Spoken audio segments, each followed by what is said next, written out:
The air that met in outside Incheon airport felt impossibly clean, sharp, almost glassy against her skin. After the damp heat of Mumbai, the cool Korean wind shocked her lungs awake. She tightened her jacket around her shoulders and glanced at the endless lines of travelers, suitcase gliding like quiet missionary across polished floors. Everything looked organized, efficient, and a little intimidating. Her phone buzzed with a message from the coordinator. Pickup waiting at gate 4. Look for a gray van marked AK Rise Productions. She followed the signs carefully, whispering the Hangul letters under her breath the way she's practiced from YouTube videos. Every word felt foreign yet strangely musical. When she finally spotted the gray van, her heart skipped. A man in a neat back coat stepped out, bowing slightly. She nodded quickly. "Ah, yes, that's me." He smiled politely.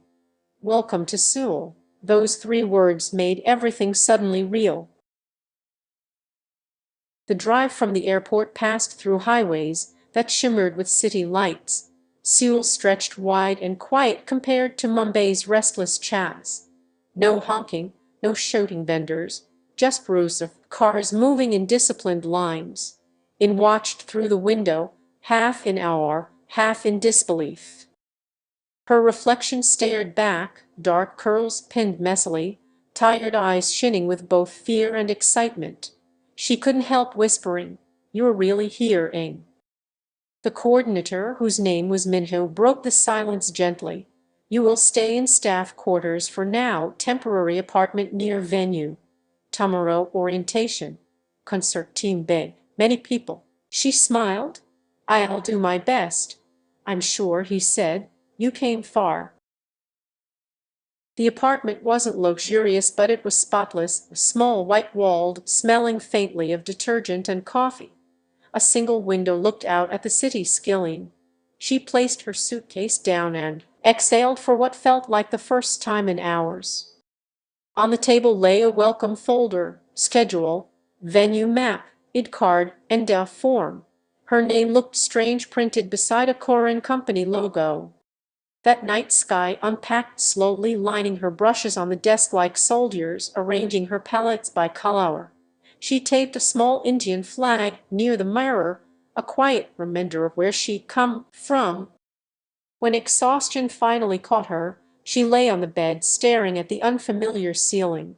The hum of city traffic below sounded like the ocean far away. For the first time in years, she let herself smile without guilt. The next morning, a shuttle took her to the Seoul Dome, the massive arena where Jungkook would hold his world tour rehearsal. Nothing in her years of work had prepared her for the sight. Technicians, climbing light rings like ants, gent LED screens blinking to life, sound engineers shouting instructions in Korean. The air smelled of metal, sweat, and adrenaline. A woman in her 30s with sleek hair and a clipboard approached. "Inc. I'm Hannah, head stylist. You will assist me directly. We handle base makeup, touch-ups, and skin prep for the main act. You follow my lead, opaid?" In noted. "Yes, ma'am. Good. Don't call me madam, just Hannah, a name like everyone." Hannah's grin was sharp but kind. She led in through a maze of corridors until they reached the dressing rooms, doors labeled with names written neatly in Korean and English. One read main artist, Jungkook. In's fingers tightened around her kit. Her heart began to hammer, each beat echoing louder than the music rehearsing in the distance. When Hannah pushed the door open, the first thing In noticed was the silence. Unlike the chas outside, this room felt still, soft gray lights, faint scent of cologne and coffee. And then she saw him. Jungkook sitting before the mirror, shoulders slightly slumped, eyes laugh-lidded as a stylist adjusted his hair, without the stage lights or cameras. Her looked human, tired, almost fragile. His jawline was sharp, but his expression carried the heaviness of someone who'd forgotten what rest felt like. Hannah announced quickly, "New assistant. Inse from India. She'll handle base and skin prep." He glanced up briefly, polite but distant. Okay. His voice was lower than she expected, smooth but weary. In bowed slightly, stumbling through her practiced Korean. Aninhasia. Ningin in iminida. I look forward to work with you. The corner of his mouth lifted just enough to be considered a smile. Welcome. Then his gaze returned to the mirror. Her chest fluttered with a strange ache, part admiration, part empathy. He wasn't the bright performer from music videos. He was someone hiding behind calmness like armor. He barely noticed new staff anymore. They came and went between tours, faces blending into routine. But something about this girl, soft-spoken, foreign accent, careful around Korean syllables, stayed in his mind longer than expected. Her eyes were in star-stuck. They were observing, quietly respectful.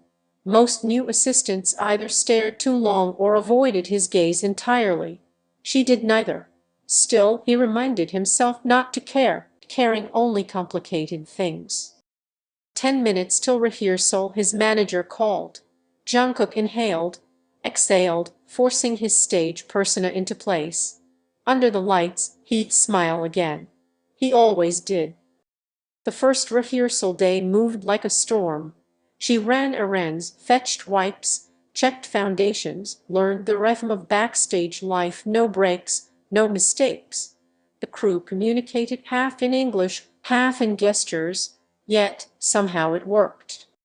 By evening her feet throbbed, but her mind buzzed with wonder. This was the world she'd only dreamed of, screens flashing, crowds waiting, music echoing through empty seats. As she packed her kit, she noticed Jungkook sitting alone near the edge of the stage, hoodie pulled over his head, staring at the empty arena.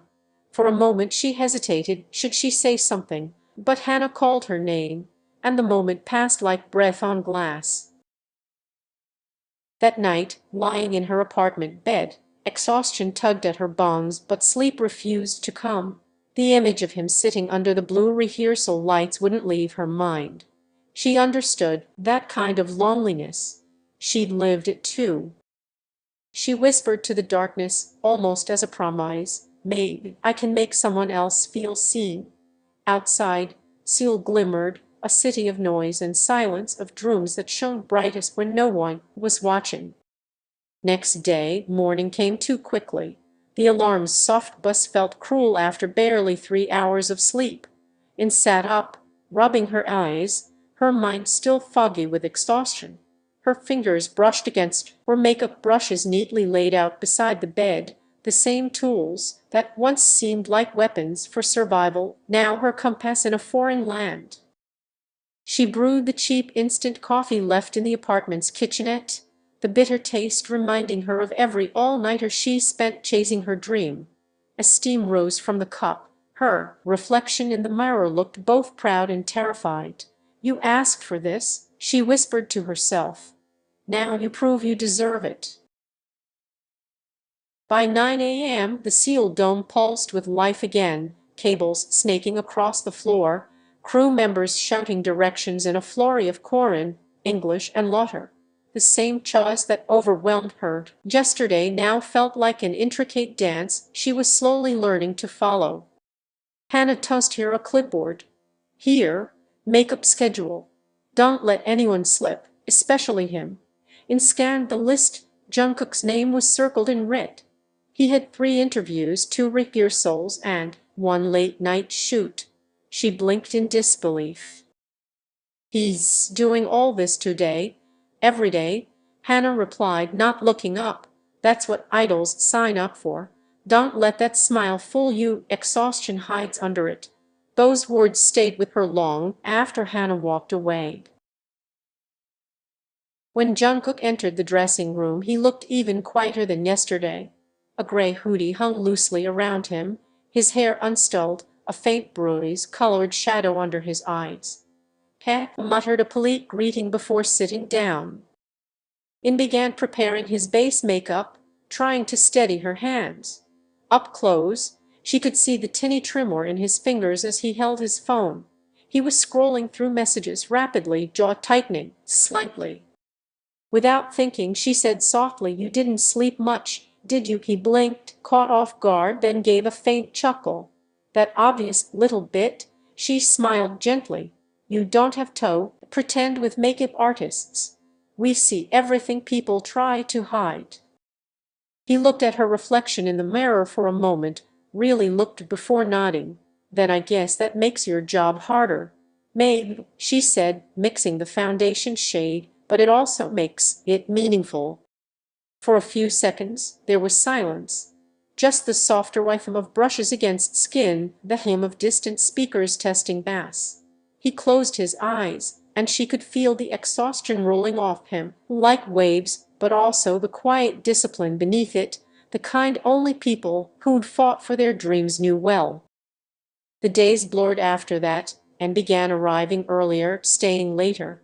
She learned the backstage rhythm, when to step forward, when to stay invisible. She helped fix smudged eyeliner mid-song rehearsals, calmed nervous trainees, and even learned a few foreign phrases that made the crew grin. But what surprised her most was how much she started to understand Jungkook, not through words, but through silence. He was always polite, never unkind, but there was a distance about him, a kind of loneliness that reminded her of herself back in India. The years she'd spent working two jobs, watching others move ahead while she told herself just one more try. Sometimes she'd catch him sitting on the stage edge again, staring into the empty arena after everyone left. And she wanted to say something, anything, but never did. Instead, she simply stayed longer too, pretending to pack her brushes slower, sharing the silence with him. And somehow that silence became their language. One night after rehearsals ran late, In found herself walking back to the dorm with Jungkook and a few staff members. The cold air nipped at her cheeks. Jungkook was unusually quiet, herbs dangling around his neck instead of in his ears. When the others peeled off towards their cars, they ended up walking the last stretch alone. The streets were washed in neon reflections from the convenience stores, their footsteps echoing softly. "You don't talk much," Jungkook said suddenly, breaking the silence. "Neither do you," she countered. He smiled faintly. "True." After a moment he asked, "Why make up of all things?" In hesitated before answering, "Because it gives people confidence. Sometimes it hides the pain we are not ready to face, and sometimes it helps us show who we want to be." He stopped walking, looking at her like he was seeing her different now. "That's deeper than I expected. Most makeup artists don't have the luxury of being shallow," she said with a small laugh. "Every face we touch tells a story, we just have to listen." He didn't reply immediately, but something softened in his gaze. "Then, Maine," he said quietly, "you're better at listening than most people I know." The way he said it, almost wary, almost grateful, made her heart achy in a way she couldn't explain. As the concert date approached, the rehearsals grew more brutal. Jungkook's schedule doubled, and the media began to spin stories about his burnout rumors. In saw it firsthand, the tremors in his hands growing stronger, the quiet sighs when no one was watching. One evening, after an exhausting rehearsal, Hannah had already left, and the room was nearly empty. Jungkook sat on the floor, head bowed, his phone screen lighting up his face. Message flooded in. She could see the exhaustion written in every line of his posture. Without saying anything, In walked over and placed a cup of tea beside him. He looked up, startled. "What's this?" "Tea. For your voice," she said simply. "You don't need to thank me. Just drink it while it's warm."